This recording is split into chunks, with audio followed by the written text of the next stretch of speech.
Important current affairs देखते हैं 3 मई 2025 का बाय द आपके पाठशाला। ठीक है, इसका पहला प्रश्न है 2025 विश्व प्रेस स्वतंत्रता सूचकांक में भारत का स्थान क्या है। ये पूछ रहा है 2025 विश्व प्रेस स्वतंत्रता सूचकांक में भारत का स्थान क्या है। ए 151वां, बी 145वां, सी 159वां या डी 148वां।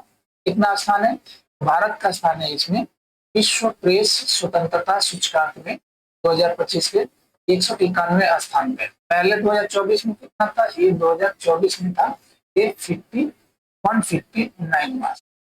ठीक है, 2024 में कितना स्थान था, इसका कितना घटा, ये 8 पॉइंट का है, 8 रैंकिंग नीचे आई है। ठीक है, मतलब 8 रैंकिंग का सुधार हुआ है।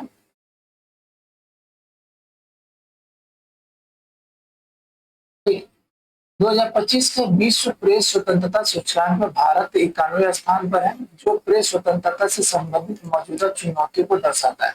यह 2024 में इसके 159वें स्थान से सुधार दर्शाता है, लेकिन फिर भी पत्रकारों के लिए चिंताजनक माहौल को दर्शाता है।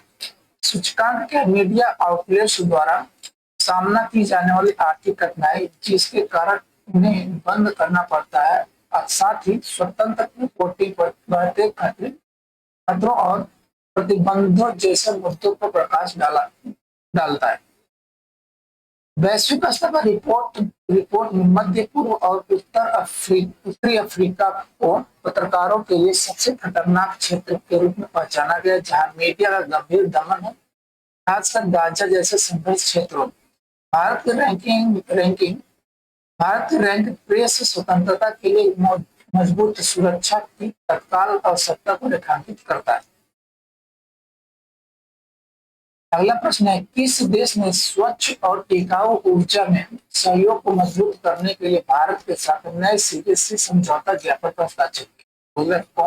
किस देश ने स्वच्छ और टिकाऊ ऊर्जा में सहयोग को मजबूत करने के लिए भारत के साथ नए सिरे से समझौता ज्ञापन पर हस्ताक्षर किया। नॉर्वे ने, स्वीडन ने, सी डेनमार्क ने या डी फिनलैंड ने। इसने किस ये हस्ताक्षर किए, डेनमार्क।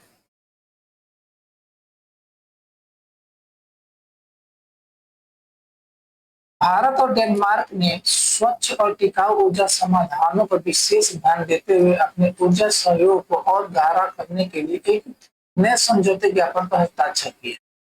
यह समझौता भारत के व्यापक जलवायु लक्ष्यों का समर्थन करता है, जिसमें 2070 तक शुद्ध शून्य उत्सर्जन प्राप्त करने की प्रतिबद्धता भी शामिल है। समझौता ज्ञापन अच्छे ऊर्जा क्षेत्र में नवाचार को बढ़ावा देने के लिए आपसी ज्ञान के आदान प्रदान और तकनीकी सहयोग पर जोर देता है। डेनमार्क, जो पवन ऊर्जा और हरित प्रौद्योगिकियों में अपनी विशेषज्ञता के लिए जाना जाता है, भारत के हरित परिवर्तन में एक प्रमुख भागीदार है, जो इस नई साझेदारी को साझा स्थिरता, उद्देश्य और जलवायु कार्रवाई की दिशा में एक रणनीतिक कदम बनाता है। अगला प्रश्न, हाल ही में संघ लोक सेवा आयोग यानी यूपीएससी के सदस्य के रूप में किसने पदभार ग्रहण किया। ए राजा शुक्ला, बी अलका सिरोही, सी अरविंद सक्सेना या डी अनुराधा प्रसाद। इसने ये यूपीएससी के सदस्य के रूप में पदभार ग्रहण किया। ये पदभार ग्रहण किया है ये अनुराधा प्रसाद। ऑप्शन डी है अनुराधा प्रसाद। अनुराधा प्रसाद को संघ लोक सेवा आयोग यानी यूपीएससी का सदस्य नियुक्त किया गया है, जो भारतीय सिविल सेवाओं में अपने 37 वर्षों के व्यापक अनुभव के साथ आई। उन्होंने रक्षा, वित्त और श्रम जैसे प्रमुख मंत्रालयों में प्रभावशाली भूमिकाएं निभाई हैं।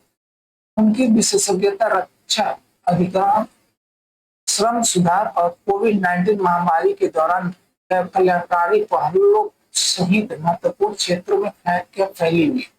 इसके अतिरिक्त उन्होंने संघवाद, खाद्य सुरक्षा और असंगठित क्षेत्र में सुधार जैसे क्षेत्रों में नीति विकास में महत्वपूर्ण योगदान दिया। उनकी नियुक्ति से व्यापारिक प्रशासनिक ज्ञान सुधारवादी अंतर्दृष्टि के धन के साथ यूपीएससी को मजबूत करने की। अगला प्रश्न है, किस केंद्रीय सशस्त्र पुलिस बल यानी सीएपीएफ ने माउंट मकालू पर पहली बार चढ़ाई हासिल की? ए सीमा सुरक्षा बल, बी भारत तिब्बत सीमा पुलिस, सी केंद्रीय रिजर्व पुलिस बल या डी सशस्त्र सीमा बल। तो इसमें ये आईटीबीपी यानी कि ये भारत तिब्बत सीमा पुलिस यानी कि क्या है, ए आई टी बी, ठीक।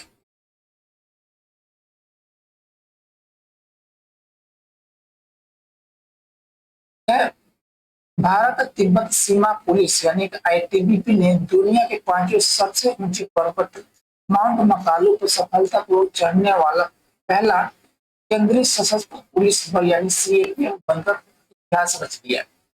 12 सदस्यों की टीम ने दोहरे शिखर मिशन के हिस्से के रूप में चुनौतीपूर्ण अभियान चलाया और 83% की प्रभावशाली शिखर सफलता दर हासिल की। चढ़ाई की उपलब्धि के अलावा आईटीबीपी ने स्वच्छ हिमालय ग्लेशियर बचाव अभियान के माध्यम से पर्यावरण जिम्मेदारी को भी बढ़ावा दिया, जिसमें ऊंच ऊंचाई वाले शिविरों से 150 किलोग्राम कचरा एकत्र किया गया। यह उपलब्धि उच्च ऊंचाई वाले अभियानों में आईटीबीपी के निरंतर प्रभुत्व को दर्शाती है, जिसने अब दुनिया की 8,000 ऊंची चोटियों में से 6 पर चढ़ाई की।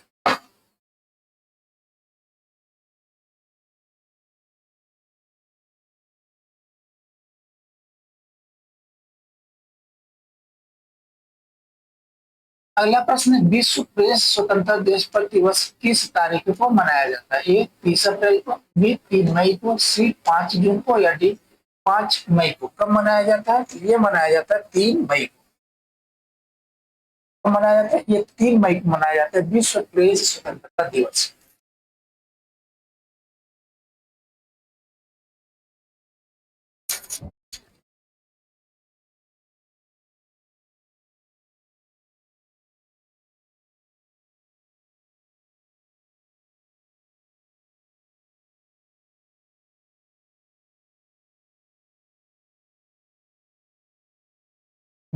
यह विश्व प्रेस स्वतंत्रता दिवस हर साल 3 मई को मनाया जाता है। इसे संयुक्त राष्ट्र द्वारा 1993 में विश्व स्तर पर प्रेस स्वतंत्रता के मूल सिद्धांतों का सम्मान करने और उन्हें बढ़ावा देने के तरीकों के रूप में स्थापित किया गया। यह दिन 1991 के विंडहुक घोषणा पत्र का भी स्मरण कराता है, जिसमें स्वतंत्र और बहुलवादी प्रेस की आवश्यकता पर जोर दिया गया था। यह दुनिया भर में पत्रकारों के सामने आने वाली चुनौतियों की याद दिलाता है, जिसमें सेंसरशिप, उत्पीड़न, हिंसा और उनकी सुरक्षा के लिए खतरे शामिल हैं, यहाँ तक कि लोकतांत्रिक देशों में। यह पत्रकारों के अधिकारों की रक्षा करने और लोकतांत्रिक समाजों की आधारशिला के रूप में अभिव्यक्ति की स्वतंत्रता को बनाए रखने के प्रयासों को प्रोत्साहित करता है। अगला प्रश्न है, डॉक्टर मनसुख मंडाविया द्वारा किस राज्य में खेलो इंडिया बहुउद्देशीय हॉल का उद्घाटन किया गया? कौन सा डॉक्टर मनसुख मंडाविया द्वारा किस राज्य में खेलो इंडिया बहुउद्देशीय हॉल का उद्घाटन किया गया? ए सिक्किम में, बी असम में, सी मणिपुर में या डी अरुणाचल प्रदेश में। तो कहाँ पे इसकी उद्घाटन हुआ? इसका ए अरुणाचल प्रदेश में इसका उद्घाटन हुआ। खेलो इंडिया बहुउद्देशीय हॉल का उद्घाटन अरुणाचल प्रदेश इसके द्वारा किया गया, ये डॉक्टर मनसुख मंडाविया द्वारा।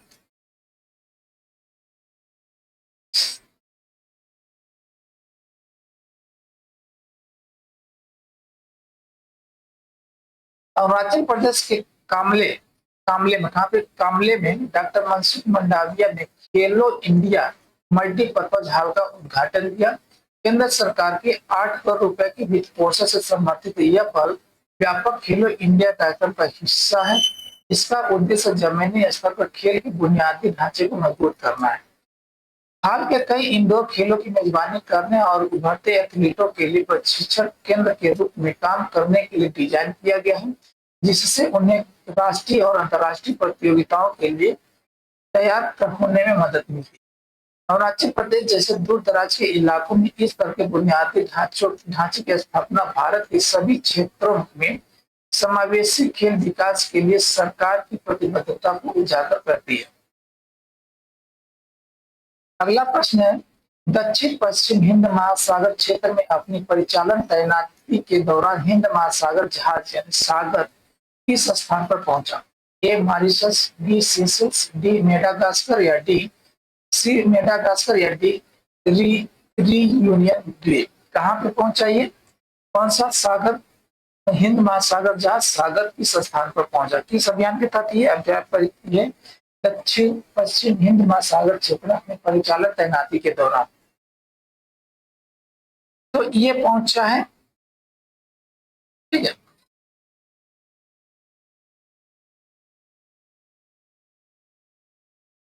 ये कहां पहुंचा है? सेशन। ऑप्शन बी है सेशन।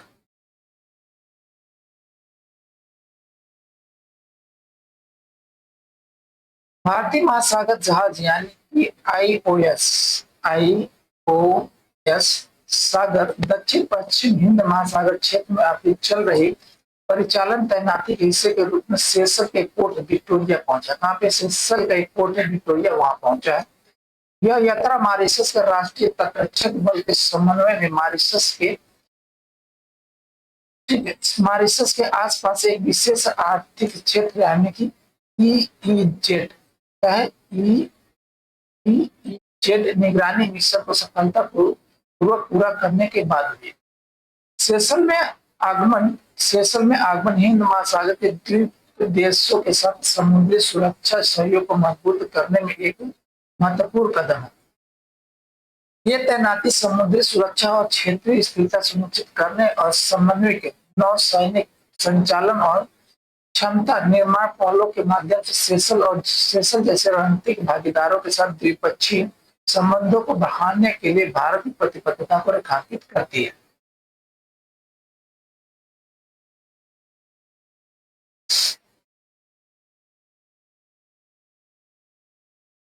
अगला प्रश्न है, वित्तीय वर्ष 2024-25 में भारत का गैर पेट्रोलियम निर्यात पिछले वर्ष की तुलना में कितने प्रतिशत बढ़ा? कैसे?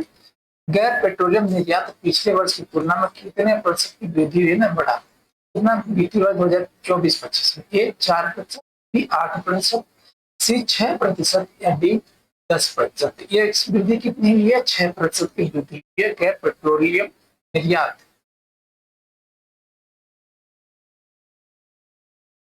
वित्त वर्ष 2024-25 में भारत का गैर पेट्रोलियम निर्यात रिकॉर्ड 374.08 बिलियन डॉलर तक पहुंच गया, जो पिछले वर्ष की तुलना में 6% की वृद्धि दर्शाता है।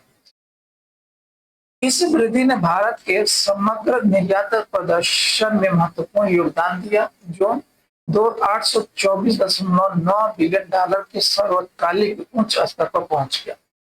गैर पेट्रोलियम निर्यात में वृद्धि भारत के निर्यात बास्केट में बेहतर प्रतिस्पर्धात्मकता और विविधीकरण को दर्शाती है, विशेष रूप से निर्मित वस्तुओं और सेवाओं में। यह 6% की वृद्धि भारत के बाहरी क्षेत्रों के लिए एक सकारात्मक संकेतक है, जो व्यापार घाटे को कम करने और व्यापार और आपूर्ति श्रृंखला में वैश्विक चुनौतियों के बीच समग्र आर्थिक गति का समर्थन करने में मदद करती है। अगला प्रश्न है, राष्ट्रपति द्रौपदी मुर्मू किस शहर में प्रथम राष्ट्रीय मध्यस्थता सम्मेलन का उद्घाटन करेंगे? प्रथम राष्ट्रीय मध्यस्थता सम्मेलन का उद्घाटन करेंगे किस शहर में? कौन? महामहिम राष्ट्रपति द्रौपदी मुर्मू। ए मुंबई में, बी बेंगलुरु में, सी हैदराबाद में या डी चेन्नई नई दिल्ली में। कहाँ इसका उद्घाटन करेंगे? तो ये उद्घाटन करेंगे कहाँ पे? नई दिल्ली में। कहाँ पे? ये नई दिल्ली। राष्ट्रीय मध्यस्थता सम्मेलन का उद्घाटन नई दिल्ली में करेंगे राष्ट्रपति द्रौपदी मुर्मू।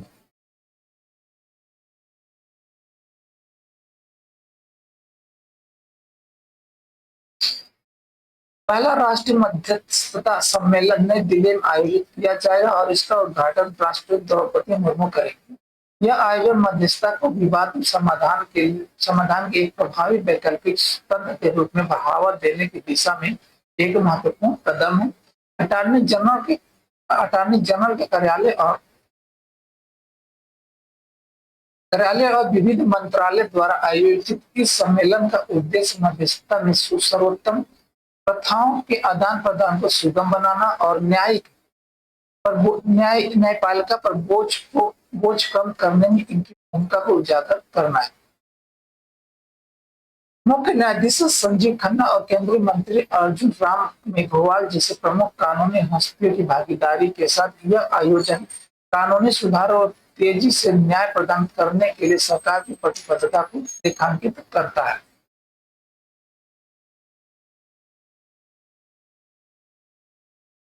ठीक है।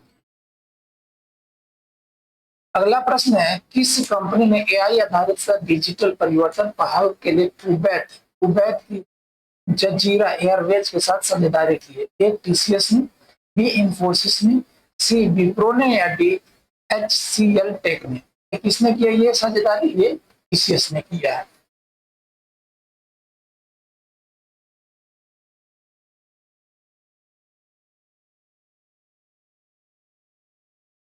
टाटा कंसल्टेंसी सर्विसेज यानी टीसीएस ने कुवैत की जजीरा एयरवेज के साथ साझेदारी की ताकि व्यापक एआई संचालित डिजिटल परिवर्तन का नेतृत्व किया जा सके।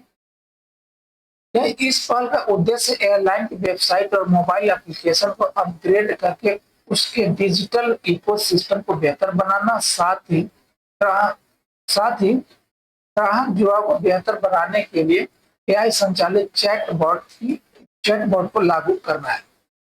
टीसीएस परिचालन दक्षता को बढ़ाने और बुकिंग को बढ़ावा देने के लिए एक खुदरा सहायक प्लेटफॉर्म और एक एकीकृत भुगतान गेटवे भी तैनात करेगी। किसने? एकीकृत भुगतान गेटवे भी तैनात करेगी।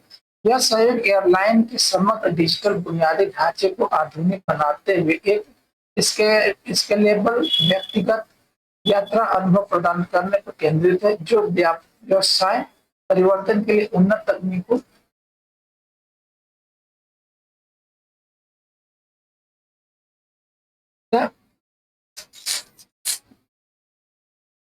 तकनीकों का लाभ उठाने में टीसीएस की क्षमताओं को प्रदर्शित करता है। क्या टीसीएस की क्षमताओं को प्रदर्शित करता है?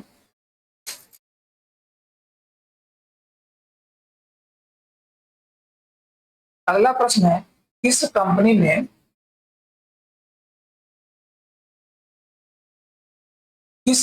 ने दिग्गजों और वीर नारियों को सम्मानित करने के लिए तमिलनाडु में 5 दिवसीय रैली के लिए भारतीय सेना के मद्रास रेजिमेंटल सेंटर के साथ साझेदारी की? ए पैराबैगिंग, बी एथर एनर्जी, सी ओला इलेक्ट्रिक या डी टीसीएस मोटर्स? तो किसने किया ये? तो इसका किया है ये अल्ट्रा वायलेट हो, हिंदी में ये कंपनी का नाम है अल्ट्रा वायलेट। तो ऑप्शन ये अल्ट्रा वायलेट, अल्ट्रा वायलेट, ये अल्ट्रा वायलेट, ऑप्शन ये अल्ट्रा वायलेट।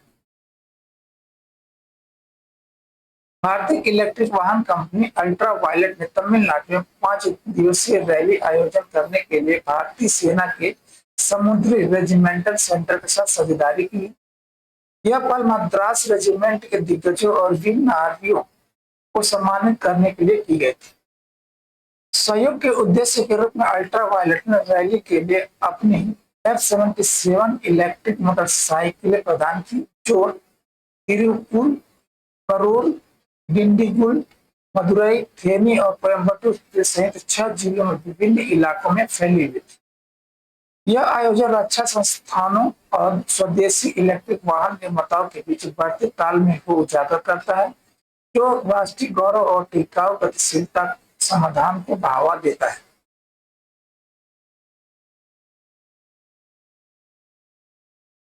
अगला प्रश्न है, आयुष्मान भारत डिजिटल मिशन के तहत कागज रहित और कतार रहित ओपीडी पंजीकरण प्रणाली लागू करने के लिए किस संस्थान ने देश भर में दूसरा स्थान हासिल किया? दूसरा स्थान, A AIIMS Delhi, B AIIMS Patna, C AIIMS Bhopal या डी एम्स जोधपुर? कौन सी दूसरा स्थान के लिए? ये और एम्स भोपाल।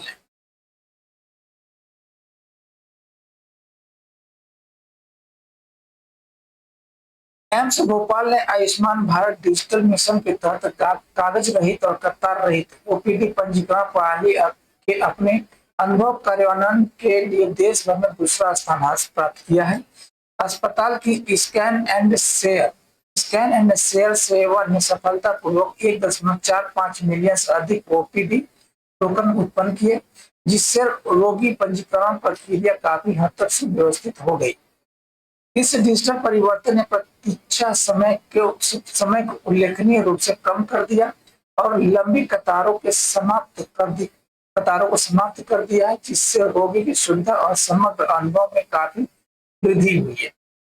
यह पहल तकनीकी प्रगति के माध्यम से स्वास्थ्य सेवा वितरण में सुधार करने, भारत के स्वास्थ्य सेवा बुनियादी ढांचे की दक्षता और आधुनिकीकरण में योगदान देने के लिए अस्पताल की प्रतिबद्धता को दर्शाती है।